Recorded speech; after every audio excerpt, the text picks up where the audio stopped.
think we'll get started on our meeting. So quickly, my name is Rachel Hutchinson. I'm the Public Information Specialist with Housing and Community Development. And I'll give some time after I go over the agenda for some of my coworkers to introduce themselves as well. So for tonight, we'll be going over HCD, like our department overview, what we do.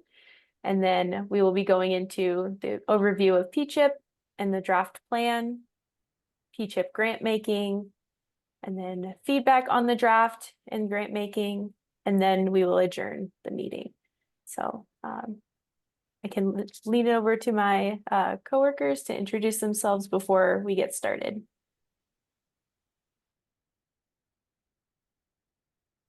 I can start. My name is Lena Perel, and I'm a lead planner at Housing and Community Development, and have been the project lead for the People, Communities, and Homes Investment Plan that we'll be discussing this evening. So thank you all for being here tonight. Happy to hop in. My name is Jason Thorpe. I use he, him pronouns, and I'm a deputy director with the Housing and Community Development Department. Like Lena, I really want to thank all of you for making time in your evening to talk with us about our 5-year strategic plan and our upcoming grant making process. Hi, everyone. Manisha Butra, also on the team at HCD, and I'm the Strategic Planning and Community Engagement Manager.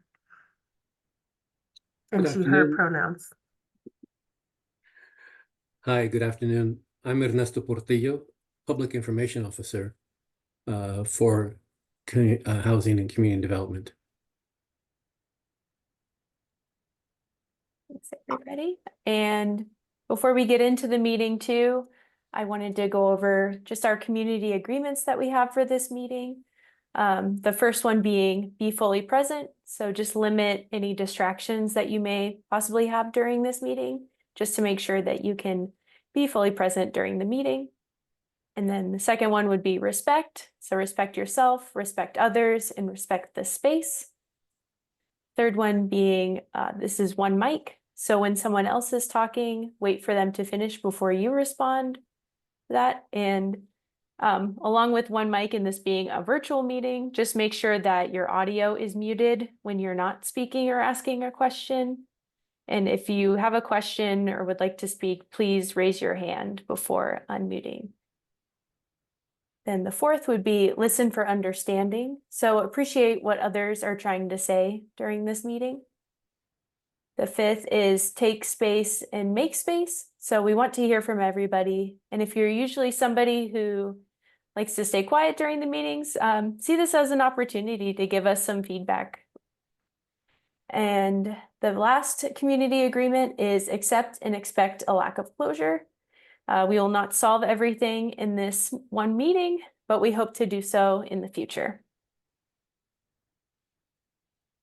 And quickly for folks too that may not know how to use some of these Zoom controls. I know it's been a while since we've done all virtual meetings, so I have just some of these controls in the Zoom taskbar. So this is the mute button, so you can mute and unmute yourself with this microphone icon. And then the video icon, you can stop and start your video.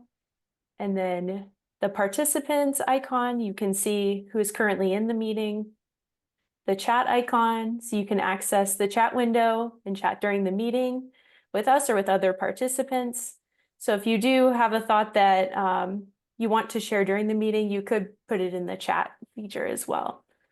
I do have the share screen option up here too. I don't think anyone, participants can use the share screen, but this is just how you share your screen. And then recording. So we are recording this meeting, so there will be a recording available after this meeting concludes. But if you did want to share it on or record it on your local computer, you have that option. And then there's reactions here as well. So if you wanted to send a little heart emoji or something, you have the option to do that during this meeting. And it's not showing in this one, but there is a CC button in the bottom toolbar that you can turn on closed captioning for this meeting. And we do have an ASL interpreter here, Haley Ritter. She is spotlighted in this meeting and will be doing live ASL interpretation. And then the last icon is the leave button. So if you choose to leave the meeting or have to leave early, that's how you do it. And rolling into the overview of HCD. So our mission at HCD is to provide opportunities that empower and strengthen our community. HCD's vision is a home for everyone. And our philosophy is that we take pride in serving Tucsonans with compassion, integrity, and innovation. HCD at a glance. And if you were reading through the plan, these might look familiar. Some of these bullet points, these are the strategic impact areas as a part of the p-chip plan. So that would be addressing and ending homelessness, affordable housing, public housing, the Housing Choice Voucher Program, formerly known as Section 8, nonprofit grant making, homebuyer and homeowner assistance programs, and community revitalization, also known as Thrive in the O5 and the 29th Street Thrive Zone. So guiding plans. So HCD's goals are documented into 2 guiding plans, and that would be the People, Communities, and Homes Investment Plans, which we shorten into p-chip. So this outlines our human services and community development goals. And the second guiding plan is the Housing Affordability Strategy for Tucson. So this outlines our policy goals as they relate to increasing and sustaining the supply of affordable housing in Tucson. And you can stay connected with housing and community development by following us on any of these social media platforms or by our website at tucsonaz.gov. Awesome. And I think I'm handing it over to my coworker, Lena, for an overview of p-chip. Thank you, Rachel. Hi, everyone. So I'm going to briefly go over what p-chip is and how we got here today. So next slide, Rachel. So what is p-chip? So p-chip serves as a guiding document for the City of Tucson's Housing and Community Development Department, strategic 5 years, priorities, and goals, as well as providing the framework for HCD's community grant-making activities. So p-chip is built on previous community plans, the most current data, and broad public outreach. Next slide.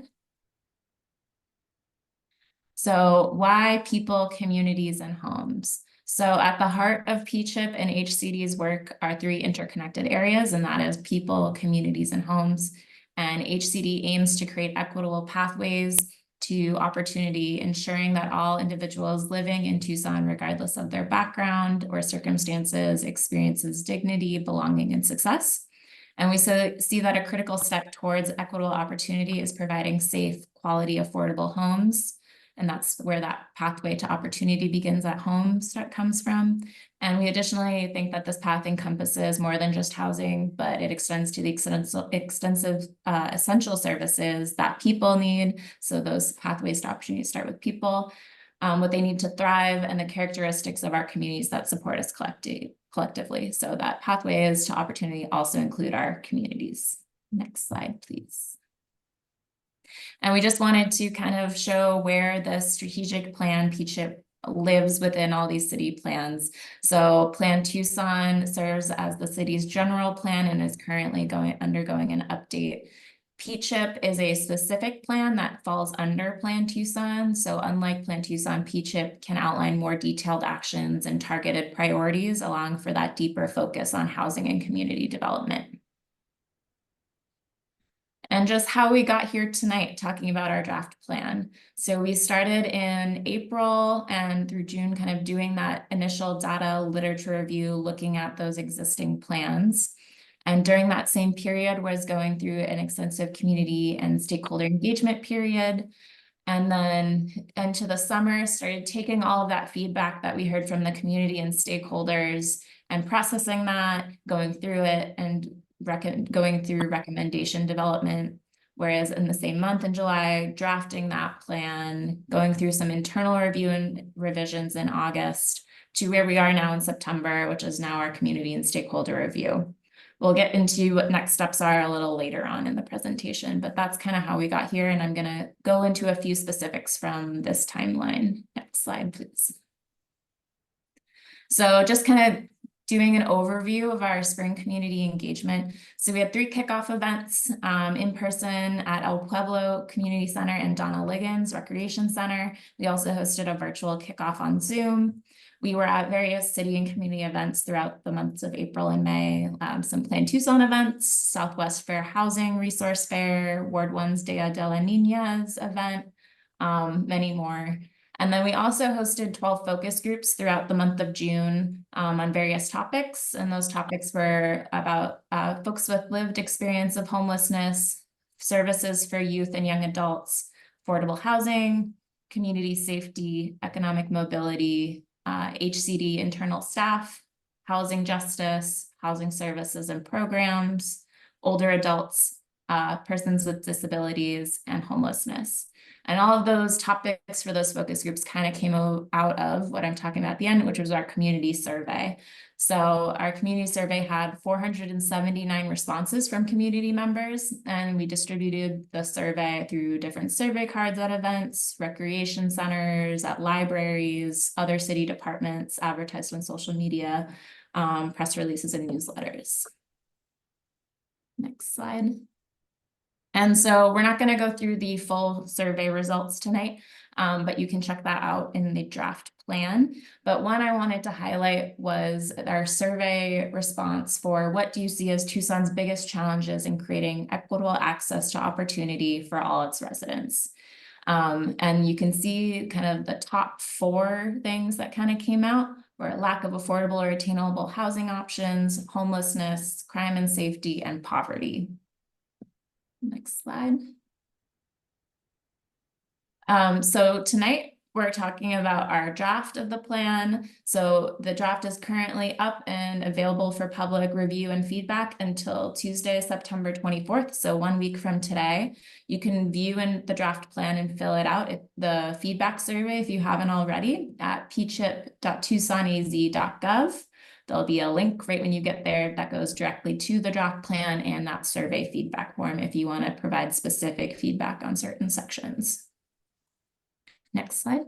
And I'm not going to go through the entire draft tonight. I hope some of you viewed the draft plan before coming this evening, and if you haven't, I hope you do in the next week or so. But I want to go over some of the cross-cutting principles that came out and some of the draft priorities. So throughout the plan, we have things called cross-cutting principles, which we see as priorities that kind of spread throughout all of the things that HCD is doing. So these are topics that we think touch on all of the work that we do.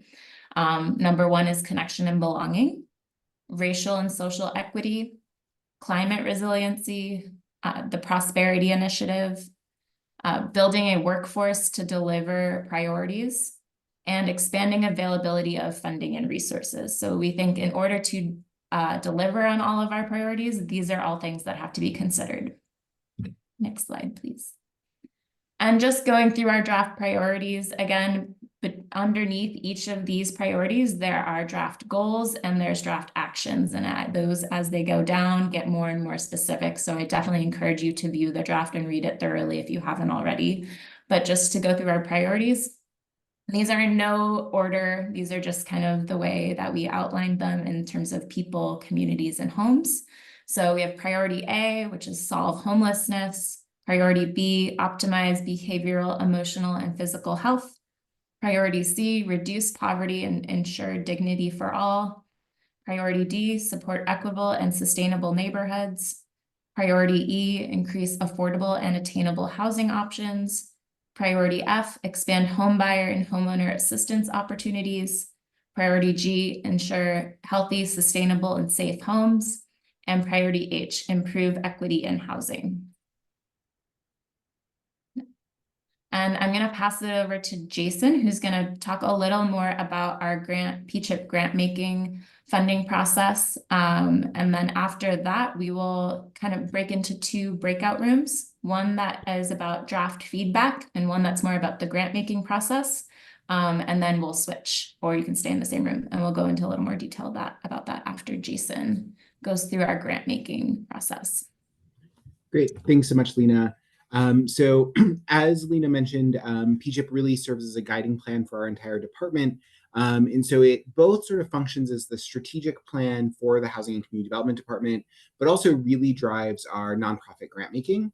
And so looking through the participant list, I see lots of familiar names, many of the organizations that we invest in or have invested in the past. And so really excited to see you all here today, as well as other community stakeholders. So to talk a little about our grant making approach, HCD awards about $4.5 million in human services funding and then affordable housing funding on an annual basis.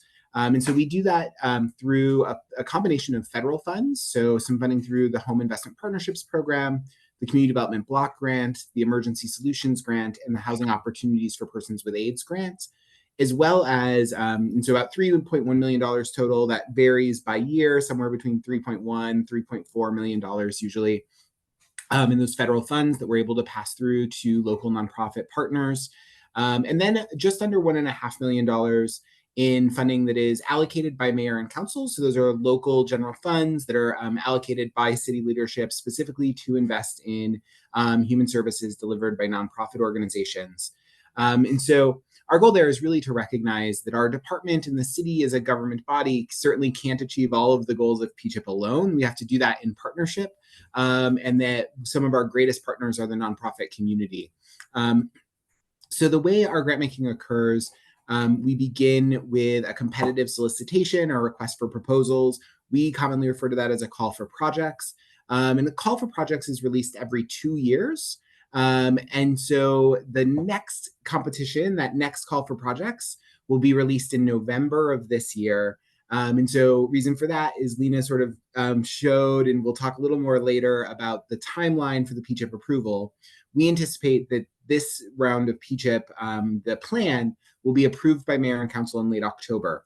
And so then we expect to release the funding opportunity in November, because the priorities outlined in the plan are what will drive that grant making. So we'll release our call for projects in November. We expect applications to be due in January. We're still kind of finalizing that timeline, but expect that those applications will be due from our nonprofit partners in January. And then we'll go through that review process, select the grantees for funding that'll begin July 1, 2025. And so the way our grant making exists in that kind of 2-year process, as I mentioned, we first make a 12-month award. So it would begin July 1, 2025. And first year would end on June 30, 2026. Provided that organizations that are receiving funding are delivering on the projects that they propose, that they've spent the money that was allocated to them in the first year, we then renew that funding for a second year. So that allows, it's not a guarantee of 2 years funding, but it's a reliable 2 years funding provided that the organization is delivering the project as planned, and provided that the funding remains available in the second year. If we go to the next slide, please, Rachel. Thank you. So thinking about what types of activities we fund, and if you were to look at our grant making over the years, you'd see we funded all sorts of things from youth recreation programs to meal programs for older adults and transportation services, a wide variety of programming that we support. Our grant making can support any priority or activity that's established in p-chip. So as Lena mentioned, those priority areas, within each of those, there are specific goals, and within each of those goals, there are very specific actions that we want to accomplish. You are able to apply for funding to support any of those specific activities that align with the work and mission of your organization. While it's true that you could absolutely apply for anything, based on the community input we received, and as Lena mentioned, kind of top priorities that were identified by the community were affordable housing, homelessness, crime and safety, and poverty. So really understanding that that's what our community stakeholders have said are some of the most pressing challenges in Tucson. We expect that most of our grant making is going to support solutions to homelessness, opportunities to advance affordable housing, activities that promote community safety. And then when we think about poverty, thinking about programs that really support some of the most disadvantaged, high-risk populations in our community. And so thinking about vulnerable young people, older adults, survivors of abuse, persons with disabilities, other kind of higher risk groups. So that's where we think most of our grant making, we expect to go into those areas, but absolutely want to see applications that support any p-chip priority area. We can continue on to the next. Thank you. So then looking at our process itself, as I mentioned, we'll release that call for projects in November, applications due in January. The application includes a variety of elements. So it includes project description and outcomes, so sort of that traditional narrative proposal that nonprofit organizations are accustomed to writing.